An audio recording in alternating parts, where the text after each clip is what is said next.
નમસ્કાર મારા પશુપાલક મિત્રો અને ખેડૂત મિત્રો। તો શિયાળો ચાલી રહ્યો છે મિત્રો। તો ઘણા બધા પશુપાલક ભાઈઓ દૂધ ભરાવવામાં ચિંતામાં વ્યસ્ત હશે અને ભરાવતા પણ હશે, પણ મિત્રો આની સાથે તમે દૂધ પીવાનું પણ રાખજો। જો એનર્જીથી ભરપૂર રહેવું હશે, શરીર મજબૂત રાખવું હશે તો દૂધ પીજો। શિયાળાની અંદર કચરિયા પાક ખાજો મિત્રો, પછી ગુંદના લાડવા ખાજો, ખરું ને, બધું ખાજો મિત્રો।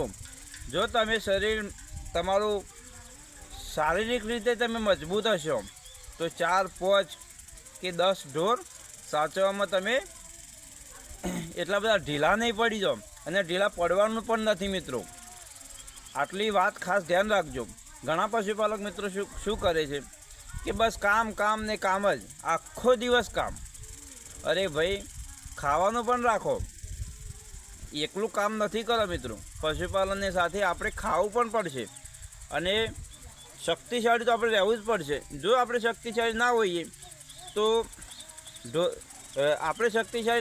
તો ઢોરોને આપણે શું સેવા કરી શકવાના, દૂધ શું ખેંચી શકવાના?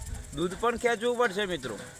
એટલે આપણી પાસે શક્તિ જો છે, અને શિયાળો છે હાલ ચાલી રહ્યો છે, ઠંડી પણ બહુ પડી રહી છે, તો જાકીટ પણ પહેરજો, ટોપી પણ પહેરજો અને આનંદમાં રહેજો મિત્રો।